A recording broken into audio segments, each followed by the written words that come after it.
अगर बृहस्पति नहीं चमके तो बृहस्पतेश्वर महादेव, जहां पर बैठकर बृहस्पति भगवान ने शंकर भगवान की आराधना करी है, रोज गंगा जल जाना, गंगा जल लेकर आना, शिव जी की आराधना करना, एक शिवलिंग का निर्माण करा, उसकी आराधना में बृहस्पति भगवान डूब गए, उसकी आराधना में बृहस्पति महाराज निरंतर लगे रहे। और इतनी आराधना बृहस्पति महाराज ने करी, इतनी आराधना कर काशी में करी।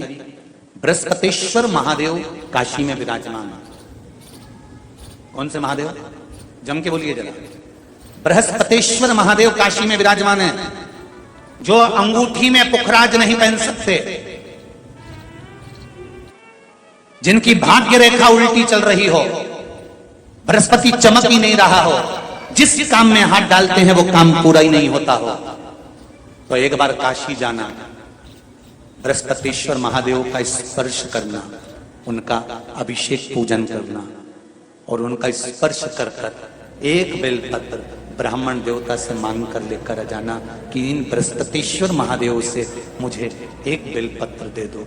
तुम्हें पुखराज पहना कि नहीं पहना, हीरा रतन माणिक पहना कि नहीं पहना, वो बेलपत्र इतना चमत्कार कर देगी कि जिंदगी में कभी संपदा की कमी आएगी नहीं। आराधना करी बृहस्पति महाराज ने कि शंकर भगवान सामने प्रकट हो गए। मांगो बृहस्पति, तुमको क्या चाहिए? कुछ नहीं, केवल आपका भजन। नाम रख दिया, तुम्हारा नाम बृहस्पति रहेगा। बृहस्पति भगवान का एक नाम बृहस्पति भी रख दिया और तुम साधारण नहीं रहोगे। तुमने मेरी आराधना करी है तो देवताओं के गुरु बनकर विराजमान होगे।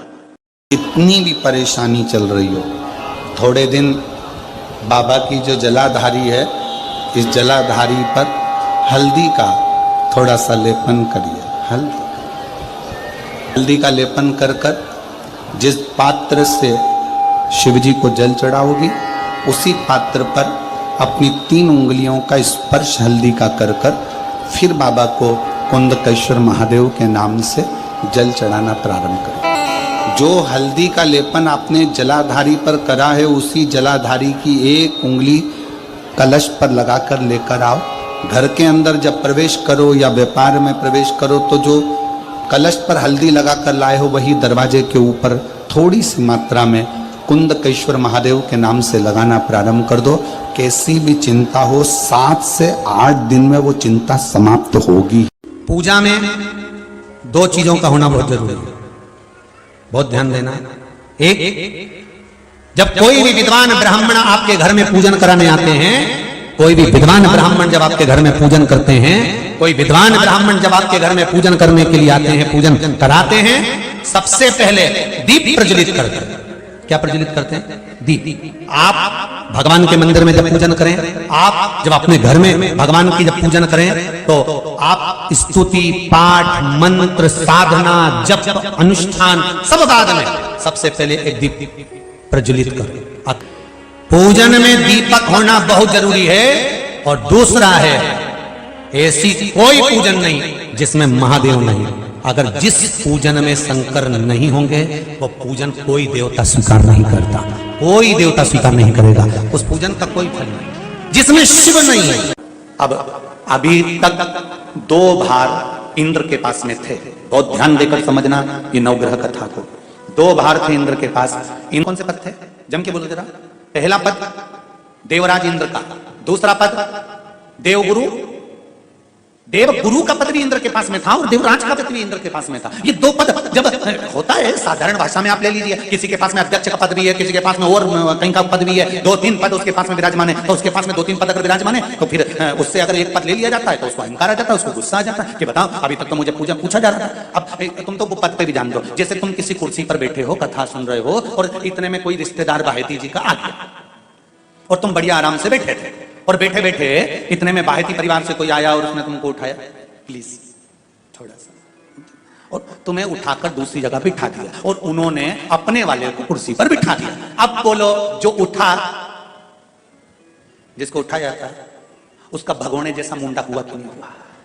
अरे बोलो तो, अपन दूर कथा नहीं जाते, कथा अपने ऊपर लेके चलो कि अपन कैसे समझें इस कथा को। बहुत अगर गहन तत्व की कथा सुनेंगे तो समझ में आएगी नहीं। यहाँ से सुनी, यहाँ से निकाल दी, बच्ची कुछ ऊपर से निकल गई और मालूम पड़े थोड़ी देर बाद माताएं कुर्सी पे बैठी बैठी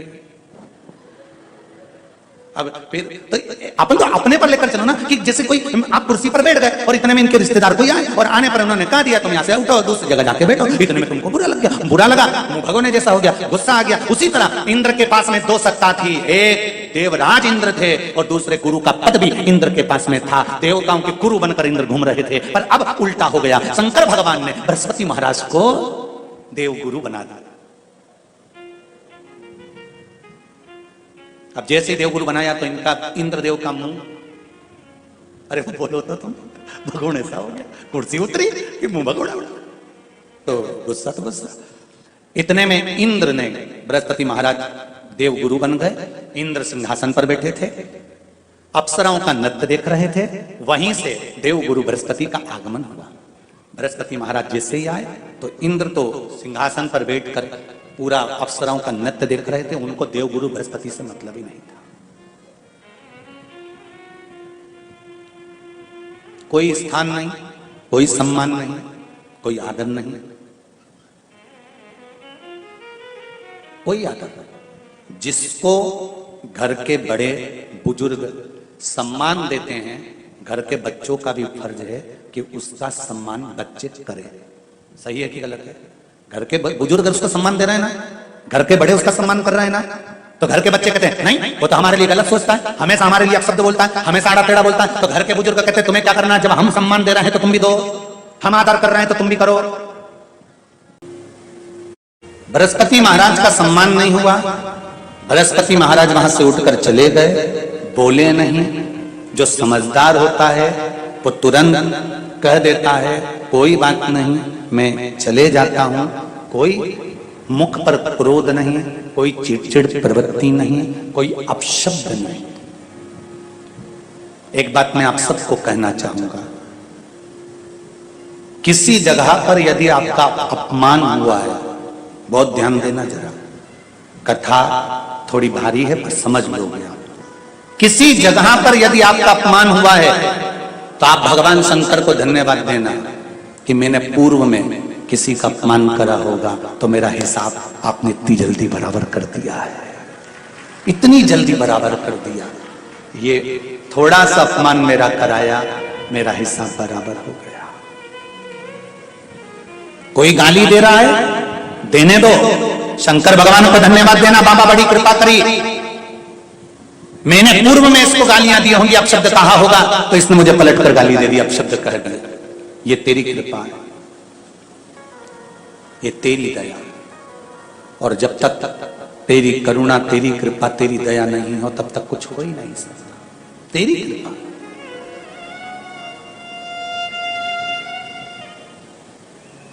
भगवान से कहो, हे देवाधिदेव महादेव, मैं ये नहीं कहता कि मुझे रोने मत देना,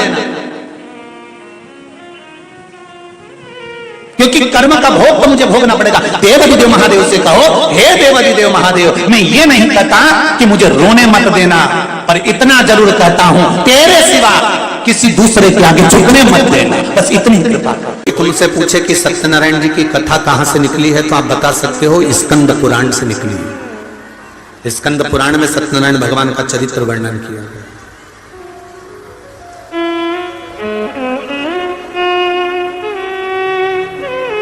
कितने लोग हैं जिनके यहां सत्यनारायण भगवान की कथा होती है? कभी तो हुई होगी, हुई है? चलो रखो। सत्यनारायण भगवान की कथा कौन सी है? पंडित जी जब भी कथा सुनाते हैं उसमें 5 अध्याय सुनाते हैं। बोलो। पहला अध्याय सुनाया, एक ब्राह्मण के घर पर एक लक्कड़हारे ने कथा सुनी। बोलो सही है कि गलत है? दूसरा अध्याय, फिर कथा सुनकर उसने कथा सुनी। फिर तीसरा अध्याय, उसने कथा सुनकर उसने कथा सुनी। फिर चौथा अध्याय, उसने कथा सुनी और उसने कथा सुनी। पर वो कथा थी कौन सी? जो सत्यनारायण जी की थी, जो सबने सुनी, पर आज तक वो 5 अध्याय में नहीं आई। तो वो कथा कौन सी थी? तो कोई तुमसे पूछे तो कह देना, शंकर भगवान को जानने के लिए ब्रह्मा और विष्णु ने ढूंढना प्रारंभ करा। भगवान विष्णु नीचे गए, ब्रह्मा ऊपर गए, केतकी का फूल, गाय, सबको लेके ब्रह्मा जी आए। नीचे खड़े हुए भगवान विष्णु से ब्रह्मा जी ने पूछा कि तुम्हें भगवान शंकर के चरण मिले? तो भगवान विष्णु ने कह दिया कि मुझे चरण नहीं मिले। शंकर भगवान के सामने भगवान नारायण ने सत्य बोल दिया था, इसलिए उनका नाम सत्य नारायण हो गया। तब भगवान विष्णु ने जैसे ही सत्य बोला तो 33 कोटि देवताओं ने पुष्पों की वृष्टि करी, हाथ जोड़कर स्मरण करा, स्तुति करी। एक सुंदर कलश को सजाकर उस पर श्रीफल रखकर आम पत्र को लगाकर केल पत्र के साथ में भगवान विष्णु की आराधना करना प्रारंभ करी। और भगवान विष्णु की जब आराधना करी तो यही आराधना जब करना प्रारंभ करे तब उनको कदली फल मेवा का भोग लगाया, क्योंकि तुमने सत्य बोला है। सत्य बोलने वाले की पूजन संसार में होती रही है, इसलिए भगवान नारायण की उस दिन से पूजन प्रारंभ हो गई। अब कोई तुमसे पूछे कि सत्यनारायण जी की कथा कौन सी थी, तो तुम बता देना कि कथा ये थी, और वो 5 अध्याय तो कथा के क्रम के। आपने जितनी बार भी सत्यनारायण जी की कथा सुनी होगी उसमें बताया होगा, उन्होंने कथा करवाई तो उन्होंने कथा करवाई तो उन्होंने कथा करवाई। वो कथा कौन सी थी? वो कथा ये। अब भगवान विष्णु ने ब्रह्मा जी से पूछा, आपको भगवान शंकर का सिर मिला? हाँ। आकाशवाणी हो गई शिवलिंग में से, ये ब्रह्मा झूठ बोल रहा है। दुनिया के सारे मंदिर में, दुनिया की सारी भूमि पर, दुनिया की सारी जगह पर जाकर झूठ बोलोगे चल जाएगा, पर शंकर भगवान के सामने झूठ बोलोगे तो जिंदगी नरक जैसी निकल जाएगी, पूरी जिंदगी। ये अदालत, ये पंचायत, ये पंच, ये तो सब बाद में बने। इससे पहले तो गांव के लोग निर्णय कराने के लिए शंकर जी के मंदिर लेके जाते थे। बोलो रे, जितने बैठे हो पुराने, सबको मालूम होगा। जरा सा कोई काम बिगड़ा, चल शंकर जी के मंदिर में उठा गंगा जली और कह दे कि तूने ऐसा नहीं करा। ना पहले पंचायत होती थी, ना पहले अदालत होती थी, ना कोई निर्णायक मंडल होता था, केवल एक निर्णय होता था, शंकर जी के मंदिर में ले जाकर खड़ा कर देते थे और उठा गंगा जली और कह दे तूने ये नहीं करा। कारण क्या था? क्योंकि स्कंद पुराण, शिव पुराण, गर्ग संहिता, लिंग पुराण, नर्मदा पुराण, पद्म पुराण, सारी पुराण एक बात कहती है कि दुनिया में कहीं पर भी झूठ बोल लो, पर शंकर के द्वार पर झूठ मत बोलना। शिव के द्वार पर झूठ बोला तो जिंदगी नरक हो जाएगी। ब्रह्मा जी ने शंकर जी के सामने झूठ बोल दिया। और क्या झूठ बोला? कि मुझे शिव जी का सिर मिल गया। ब्रह्मा जी ने जैसे बोला तो शंकर भगवान ने कहा, ब्रह्मा तुम झूठ बोल रहे हो। ब्रह्मा जी ने बात स्वीकार नहीं करी। ना मानो तो केतकी के फूल से पूछो। केतकी के फूल से शंकर भगवान के सामने भगवान विष्णु ने पूछा, बोल केतकी, क्या ब्रह्मा जी को सिर मिला है शंकर भगवान का? केतकी के फूल ने कहा, ब्रह्मा जी ने तो सिर का दर्शन कब से कर लिया था। केतकी के फूल ने भी झूठ बोल दिया। शंकर भगवान की आकाशवाणी हुई, हे केतकी के फूल, हे केतकी के पुष्प, मैं तुझे श्राप देता हूं, सारे देवताओं पर तू चढ़ेगा पर शंकर भगवान पर कभी नहीं चढ़ेगा। अगर भूल से भी चढ़ गया तो 1000 गौ हत्या के बराबर दोष लग जाएगा। केतकी का फूल सारे देवताओं पर चढ़ता है पर भगवान देवाधिदेव महादेव पर कभी नहीं। उंगलियां खींचने के बाद दो उंगलियां खींचने के बाद एक उंगली का चंदन नीचे जब तीसरी उंगली से आता है तो हम नीचे, कितने भी नीचे अगर खड्डे में भी जा रहे हैं और कर्जे में भी जा रहे हैं, नीचे की उंगली अगर हमने बाद में लगाई है तो हमें ऊपर उन्नति की सीढ़ी पर महादेव चढ़ा ही देता है। ये निश्चितता है त्रिपुंड लगाने की, ये त्रिपुंड लगाने की निश्चितता है हमारी। शिव जी का एक नाम है निर्मलेश्वर महादेव। फिर से बोलो, निर्मलेश्वर महादेव। जब कोई हमको कष्ट देने का प्रयास करता है या हमको तकलीफ देता है या हमको दुख देता है या ऐसा लगता है कि कोई हमें तंग कर रहा है, बहुत दिनों से मेरा ये काम होना था, बहुत दिनों से ये फाइल पड़ी है, उस पर सिग्नेचर होना था, वो फाइल आगे नहीं बढ़ रही, उस फाइल को आगे बढ़ना था या काम होना था, और कोई अड़चन मेरी जिंदगी में जरूर आ रही है, उस जगह पर निर्मलेश्वर महादेव का पूजन कार्य आता है। अब उसको करने के लिए अपने को कोई बहुत बड़ा मंडल नहीं बनाना है, हमें बहुत दिखावा नहीं करना है। केवल 5 वृक्ष की पत्ती को, कितने वृक्ष? बस 5 वृक्ष की पत्ती और एक श्वेत पुष्प, सफेद कलर का पुष्प अशोक सुंदरी वाली जगह पर लगाकर चढ़ा देता है। बस निर्मलेश्वर महादेव का नाम लेकर जब चढ़ाया तो कार्य सफलता की ओर अग्रणी हो। वो निर्मलेश्वर महादेव प्रत्येक जीव के हृदय में निर्मलता प्रदान करना, प्रत्येक जीव के हृदय में एक सुख का अनुभव करवा देना, प्रत्येक जीव के भीतर एक भक्ति का आनंद प्रदान कर देना। कहीं अगर आपको भी लगता है कि मेरा ये काम होना था, मैंने ये लोन लेने के लिए, मैंने कर्जा चुकाने के लिए, मैंने ये मकान बनाने के लिए, मैंने ये कार्य करने, तो 5 दुर्बा, कितनी दुर्बा? जम के बोलो जरा। 5 दुर्बा, 1 बेलपत्र।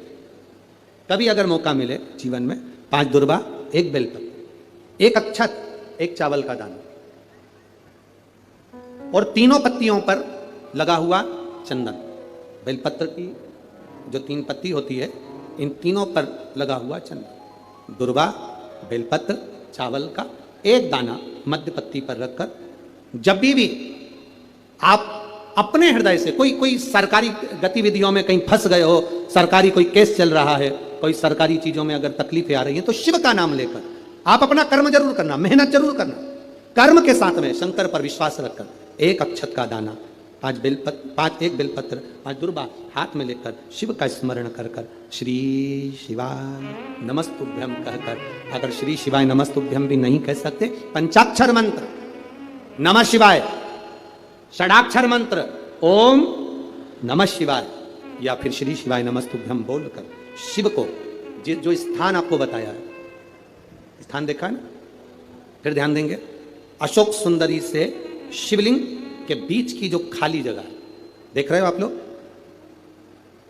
एलईडीओं पर ध्यान देना, एलईडी और अपने अपने मोबाइल पर अगर आप कथा सुन रहे हो, या यहाँ पंडाल में कथा सुन रहे हो, या आस्था चैनल पर सुन रहे हो, तो वहां शिवलिंग, अशोक सुंदरी का स्थान, बीच में जो खाली जगह है, इस खाली जगह पर बेलपत्री और दुर्वा का जो पीछे का भाग है, वो पीछे का भाग अशोक सुंदर की ओर होना चाहिए, अशोक सुंदर की ओर उसका भाग हो जाए, और पत्ती को इस तरह से शिवलिंग और जो खाली जगह है उसके मध्य में रखकर, कोई सरकारी चीज के लिए, कोई प्रशासनिक चीज के लिए, कोई केस के लिए, कोई कानूनी कार्यवाही के लिए, कोई तकलीफ में घिरे हुए हो, तो उस स्थान पर ये बेलपत्र केवल 1 बार चढ़ाकर बाबा से विनती करना, बाबा उसको स्वीकार जरूर करेगा, कार्य सफल जरूर करेगा। 1 बेलपत्र शिव भक्ति के लिए, 1 बेलपत्र विचार कर लिया। कई माताएं कहती है मेरे बेटे की शादी नहीं हो रही, कोई कहता है मेरी बेटी को ब्याह नहीं हो रहा, कोई कहता है हमारी बहू को संतान नहीं हो रही, कोई कहता है ये वाला रोग आ गया, बीमारी आ गई, ये हो गया, वो हो गया। हम उनसे कहते हैं तुम जब तक अपना समझ कर रखोगे, तुम कहोगी मेरे बेटे का ब्याह नहीं हो रहा, तो वो नहीं होगा, बेटा तुम्हारा है।